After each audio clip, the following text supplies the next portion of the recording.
Hola amigos, ¿qué tal? Stuart here with another important Spain news update. Yesterday, the day after the massive blackout that brought Spain to its knees.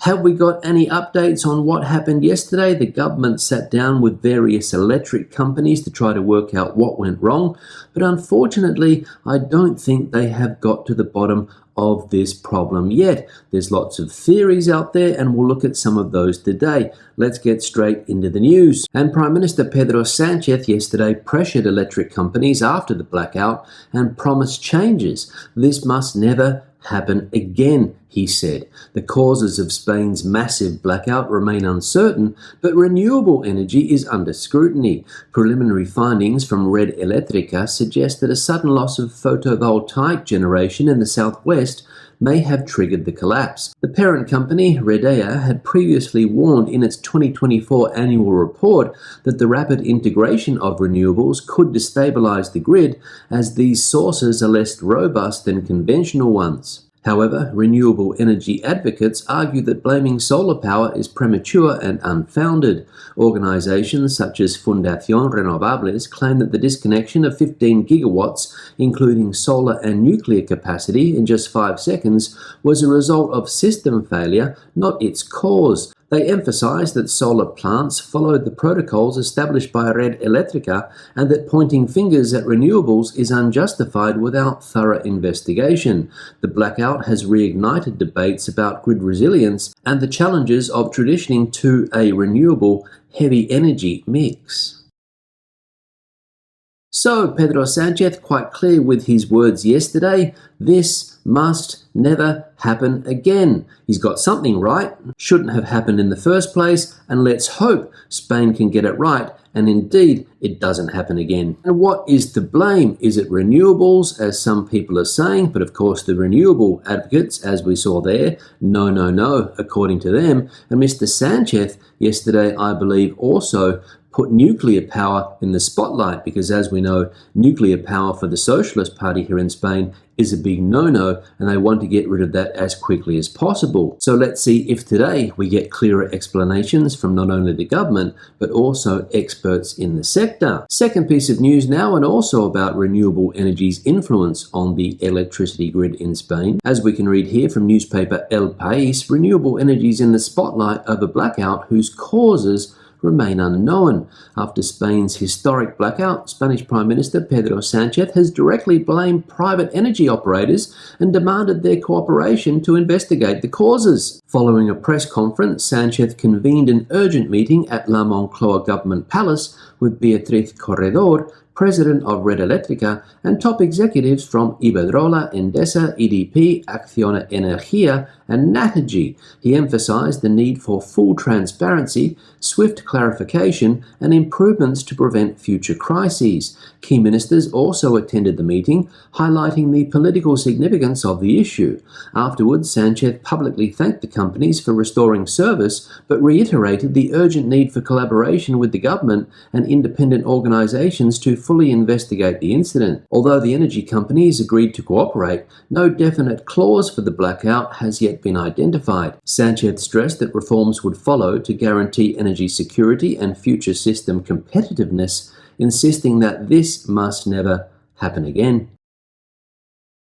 So Prime Minister Sanchez there blaming private energy operators in Spain for the problems on Monday. And is he trying to remove the blame for Monday's incidents away from the partly state-controlled Red Electrica? Seems to be the case, but the privately run energy companies in Spain don't see it that way, because as we can read here, the energy sector is questioning Red Electrica's explanation for the blackout after meeting with Sanchez. Spain's energy sector is questioning Red Electrica's explanation for the historic blackout following a meeting with Prime Minister Pedro Sanchez at La Moncloa Palace. Sanchez had attributed the incident to the sudden disappearance of 15 gigawatts, 60% of Spain's electrical supply within 5 seconds. However, energy companies insist they followed Red Electrica's instructions precisely and view the current accusations as a witch hunt. Iberdrola España confirmed that all its plants were operating under orders at the time of the blackout.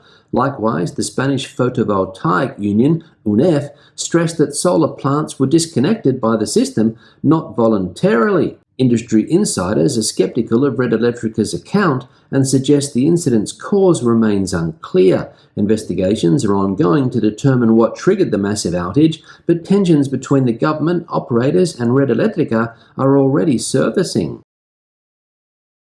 So, there we go, and this is turning into a blame game. It's your fault, no it's your fault, no it's your fault, no it's your fault. Nobody accepting responsibility yet. Sound familiar? But of course other press outlets are putting their focus on that company, Red Electrica, with headlines like this one: 5 years of ignored warnings about blackout risks due to the massive integration of renewables put the spotlight on Beatriz Corredor's management of Red Electrica. In September 2020, Red Electrica technicians presented forward-looking studies on Spain's national electricity system.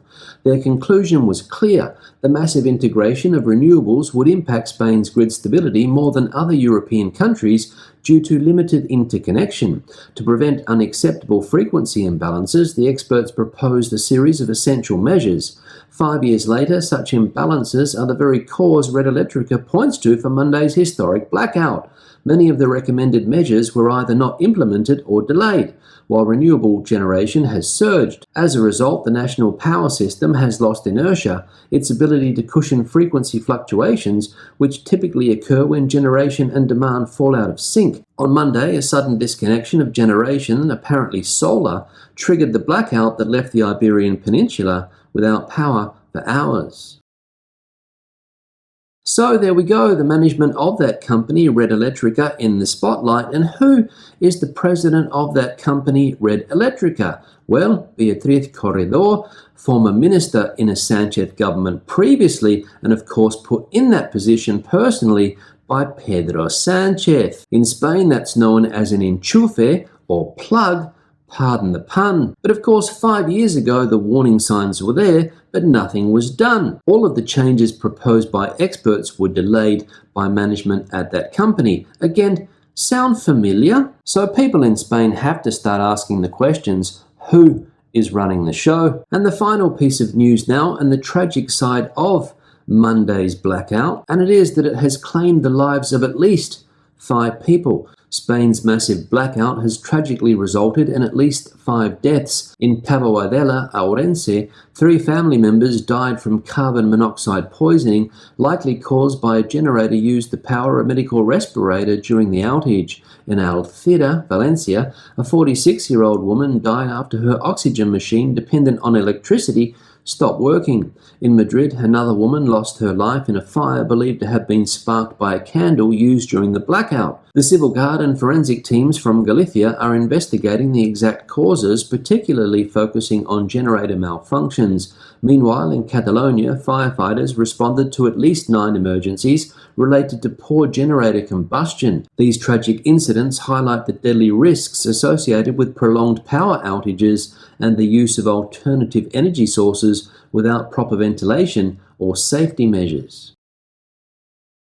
So the blackout there potentially responsible for the death of at least 5 lives, and I think the figure today has gone up to 7. And again, will we see political responsibility here? Will politicians put their hand up and say, it was my responsibility, I'll take the blame and I'll step down from my position?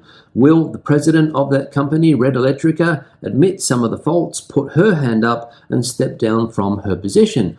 Don't know, time will tell, but given what has happened in the past in this country, fairly unlikely it will happen. In the meantime, more people have lost their lives as a result of political mismanagement. I'm speechless. On that note, I'm going to wrap the video up. Questions and comments, please leave them in the section below. I want to thank everybody for their comments yesterday that were left on the channel. Lots of comments left there. I'll get through them. I'll put some of them up in the live stream tomorrow, so stay tuned for that.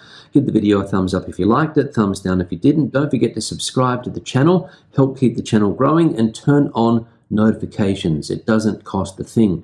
Until the next video, hasta luego from Spain.